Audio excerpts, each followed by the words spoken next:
Sokka groaned, the sound one of pure boredom. He was sprawled out near the entrance of the cave, beside the hideout Jet had showed him. It was actually pretty cool. There was a small crevice in the side of the cave that led to an open area.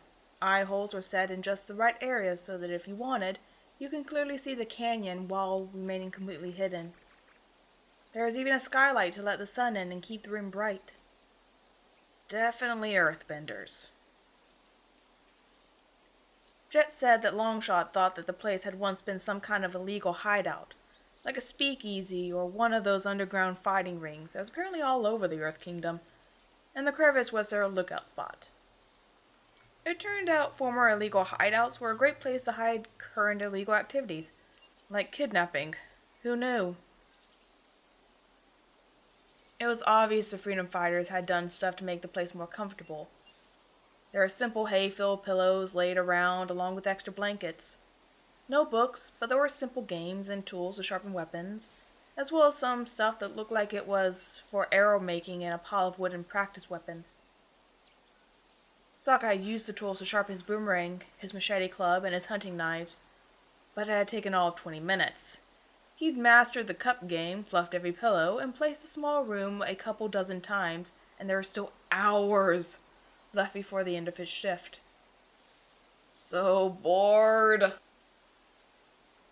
Now, one may ask, Sokka, I thought you was going to make a plan. Why don't you make a plan? Well, Sokka had a simple answer for that.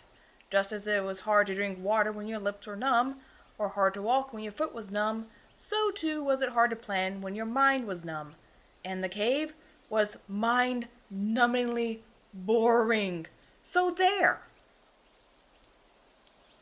The boy ran a frustrated hand over his face. Okay, now he was making up fake arguments with himself.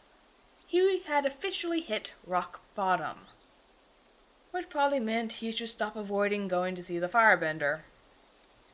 With an aggravated sigh, the Water Tribe teen stood and grabbed a torch off the wall and lit it with a set of spark rocks. Okay, he could do this. He was Water Tribe, a warrior. He traveled with the last southern waterbender and the Avatar. He was no coward. He just hoped that this firebender was obviously evil enough that this whole thing would seem reasonable. That would be pretty evil, but he'd seen it in firebenders before. His mother's murderer, Zhao, most of the fire sages. He just had to see it in this kid too. His instincts told him that wouldn't be the case, and that was what scared him more than anything. Sokka had the entire walk down to the cave to think about what exactly he could say to the firebender, shivering in the cooler air as he walked further and further from the sun. What precisely does one say to a captive 16-year-old chained to a wall in order to determine the amount of evilness? He still hadn't quite figured it out when he came up to the locked metal door. Jet had given him the key to the door, but not the manacle. So he could go into the cell and give the guy food or whatever. Jet had given him a comically long list of rules and do-nots before leaving, all of which Sokka intended to ignore. Okay, so he hasn't been paying attention to what they were in the first place. It's fine. The teen looked through the window and paused. Oh, cool. The firebender was doing katas now. He watched in interest for a few moments. The movement looked so different from Katara's moves. It was kind of interesting.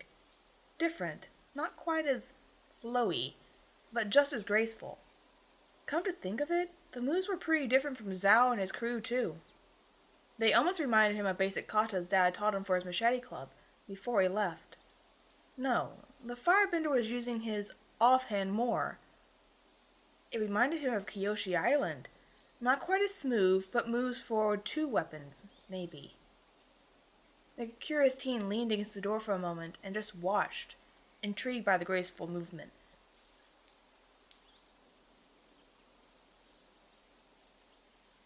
Zuko was calm. He was in control. His mind was clear, centered on his katas and movements. He'd carefully switched to a dowel set the moment the light started to creep into his cage. Least he'd give away any secrets. Not that people usually lingered. Jet and the freedom fighters never came this deep without a purpose. Sometimes that meant fighting, or worse. interacting with them, but they would always butt in as soon as they made it to the door. Apparently not this guy. Jet had mentioned the Water Tribe was going to be his keeper for a while, and honestly, Zuko hadn't expected him to trust the stranger enough to do it. But he'd been wrong. He was always wrong, and now the kid wouldn't stop staring. No, calm. He could do this. He would not let the staring get to him. He was in control, not his temper. He would not be the one to break first. The peasant would break whatever weird standoff this was, not him. He was stronger, he was more patient, he could outlast. This is not a zoo, Water Tribe! Paint a portrait, it'll last longer! The other teen jumped back, startled at the scream. He fumbled the torch and dropped the keys onto the cavern floor. A flash of satisfaction at that almost made breaking worth it. Right, sorry, the other teen said, making Zuko pause. Sorry? When was the last time he heard that word? Before the Agni Kai, probably. It shouldn't have brought him up short. It did. He wasn't sure what to do, what to say. The moment of pause was apparently enough for the other teen to get his wits about him and open the door, scratching the back of his head awkwardly. Yeah, I guess that was pretty creepy, huh? I mean, you're supposed to be the creepy one here. Zuko's eyes narrowed. This was much more familiar territory. If I'm so creepy, why are you even here? 'Cause standing watch is so boring. Seriously, I don't know how they can stand it. I did everything they had to do in like 5 minutes. Zuko was pretty certain that after the first few months without a single successful escape attempt, they had all started napping. Possibly excluding Jet, who could probably entertain himself by looking in a mirror for hours. I feel so sorry for you, Zuko sneered, gesturing round at the empty place he was surrounded in. Had been surrounded by for years. The Water Tribe boy actually looked around. He seemed to realize the exact lack of anything that Zuko was trying to show. Oh, yeah, I guess this place seems even more boring. There's literally nothing here, huh? And yet, I still like it better when you weren't here, he sneered, then recoiled back in surprise when Water Tribe laughed. Oh, I need to get some cream for that burn. Zuko gaped. No one laughed at his jokes, even when he was the heir apparent and the nobles were trying to get in his good graces. Granted, that had been so much of a joke as much as the truth, but I suppose things could be both. He smirked. Well, I am a firebender. The younger teen snorted at that, looking strangely excited. Oh man, that was bad. And that was me talking. Zuko scowled, but didn't reply, confused at how the teen's words didn't quite match the smile on his face. Water Tribe waited a beat before continuing. What, nothing else to say? Don't tell me you're getting cold feet. The teen's eyebrows twitched at that, again and again as though asking for something, possibly a laugh? Zuko didn't laugh. That was way worse than mine, he argued. Water Tribe shrugged and sighed. I guess some people just don't have good taste. I have great taste, Zuko snarled. Sure you do. He trailed off. I don't even know your name. I'm Sokka. Zuko blinked at the teen. This entire conversation, he was not equipped to deal with this. What was happening right now? Did any of the freedom fighters even know his name? He couldn't remember. His first few days were kind of foggy. He wasn't sure if they'd even asked for his name. Jet had always just called him Firebender, and there was never any question when any of the others were addressing him. No one had to call him by name. Should he give a fake name? He could always use Lee. There are a million Lees in the Fire Nation. But that would make it even more suspicious if he had told Jet his real name. They would know he had a reason to use a fake name. Zuko, he admitted, assured in the knowledge that some Water Tribe peasant wouldn't know about the Fire Nation's banished prince. Cool name. I mean, not as good as Sokka, but... Thanks, Zuko said, finally lowering the fist he had pulled up when he started yelling. He honestly never had a conversation like this, and he wasn't sure exactly what to do. Court life had never been his specialty. He couldn't imagine 3 years stuck in a cave by himself had improved anything. So, how about that, firebending? Ah, much more familiar. He could do this. Never. Come on, just a little spark? No. Please, just a bit. Does your haircut make you hard of hearing? I said no. Come on. You're here to either, convince you to firebend again or figure out how to convince my sister and Aang to get you to firebend again. And I don't want to talk to them about this, so please? Oh, well, in that case, no. Please? No. Pretty please with still jerky on top with... No! Please, please, please? No, no, no!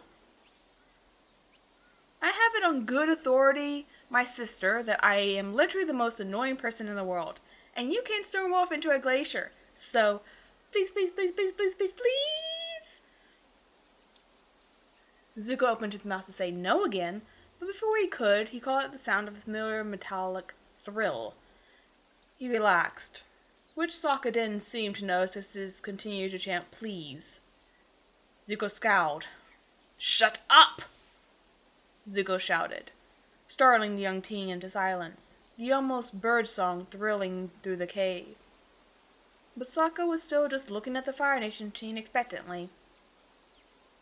Zuko gestured to the mouth of the cave. Well, didn't they teach you the signals? Sokka looked at Zuko blankly for a moment before he startled to his feet. Oh, yeah, totally. I definitely... What does this one mean?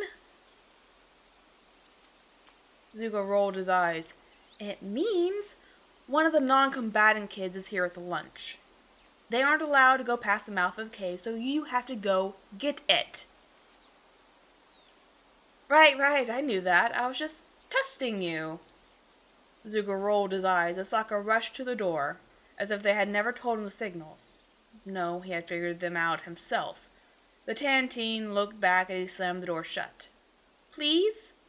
No!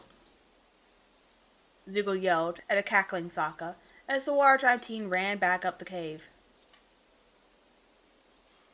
The firebender punched out, moving his chi, but he remained in the darkness, the only flame in the cave dimming as Sokka got further and further away. Zuko let out a sharp cry of frustration as he dropped his hands. He pulled his hands into fists to keep them from shaking. At first, the cave had actually improved his firebending. One of Uncle's favorite legends had been a retired general who had been captured by the enemy. He had convinced his captors he was old and harmless, and spent every free moment in his cell working on becoming stronger. Push-ups, crunches, katas, anything he could do to build up his strength. Uncle had really admired the general in that story. While the whole pretend-to-be-harmless ship had sailed immediately, he could at least use his time captive wisely, instead of sitting uselessly. So he had. He spent every moment either meditating or performing katas, or honing his physical strength like in the story. He couldn't learn any new moves, but those he knew, and he had the basics down in a way few firebenders his age had time to hone. The meditation had improved his control until each flame was deliberate. He was getting good. That continued for over a year. A son does not abandon his children easily. However, as the freedom fires were starting to don warmer outfits for the second time, his flame started to stutter. It was harder to hold, each attack growing weaker, flickering out milliseconds before it used to. He'd been cut off from the source for too long, stuck deep underground in coldness and darkness. He wanted to feel sunlight so bad, but he didn't, and so he lost the bit of life that was the flame. They didn't notice. They couldn't. They weren't connected to the fire like Zuko. They thought they were improving. They were improving, but not that much. Each day it got harder to fight, harder to hide his failures. He didn't want to show such an obvious failing. Spite and hatred for Jet ran through his veins. He knew better than to show any weakness to the enemy. Last time he did that, he lost half his face. So he stopped fighting with fire before it became obvious that it wasn't by choice. It took a while for them to notice. He didn't always use flames, especially once they started letting him try with the clubs. But he couldn't hide it indefinitely. When Jet had first yelled at him for not using his firebending, his morning meditation had barely been as big as a candle flame. Then, a few weeks later, he overheard sneers musing with Smellerby. Then maybe he had figured out that they were using his moves to defeat Fire Nation soldiers. He hadn't really considered that benefit that they got from fighting him pacifically. He had known that they preferred to fight against his bending, but he'd foolishly thought that a group of kids like this had been using it for defense. He hadn't realized that they were going after his people, had taken out camps and patrols. He'd been almost happy that he hadn't been able to produce more than a few sparks in weeks. The morning that he woke to feel his flame completely gone, he felt broken, like he was someone else, no longer Zuko. The chill of the cold stone had seemed to seep into his soul. He felt so empty, frozen to the core. He had no appetite, leaving the trays with his meal sitting untouched. He hadn't wanted to move. It was like someone had taken a bit of his life from his soul. Jet had tried to goad him into a fight, but he hadn't moved, even when the goading turned into prodding kicks and pokes. He thought he almost worried them, because suddenly Mediman had been there. The young face had been creased in fear as he ran every test the partially trained healer knew. He'd known that nothing would show up. It wasn't a physical illness. It was a pain he felt in his chi, in his spirit, in his heart. A pain he still felt, festering and aching. At that moment, he felt as though he was the ultimate failure. He hadn't been sure he could stand to fail again. He'd known none of Mediman's results would show anything. There was nothing the boy could do to help him, except he did. Not intentionally. The boy had simply pulled out a stethoscope, leaning over Zuko to put the cup at his heart. In minuscule letters near the ear, he could make out the small etching, "Made in the Earth Kingdom." It had sparked a memory, a dagger bearing the same words, and on the other side had boasted the quote, "Never give up without a fight." And so he hadn't. He woke up the next morning and sent Jet to the ground, disarmed in a record time. He was still fighting, even if that meant dealing with the second most annoying person he had ever met. Jet would always hold the number 1 slot. And fighting meant keeping secrets. Zuko may not be the best tactical genius the Fire Nation had, but he wasn't stupid. He had plenty of time to think. He knew now that they were only keeping him so they could learn to fight against firebending. If he couldn't firebend anymore, they wouldn't keep him. They weren't going to risk letting him go. Jet wouldn't stand for that. If they knew he could no longer firebend, he was good as dead. So he kept his secrets, and he fought. No matter what Jet tried, he would keep fighting. No water tribe boy, and whatever tricks his sister and friend had up their sleeves would stop that. "I come with food and weapons, your 2 favorite things, I'm sure." No matter how annoying he was.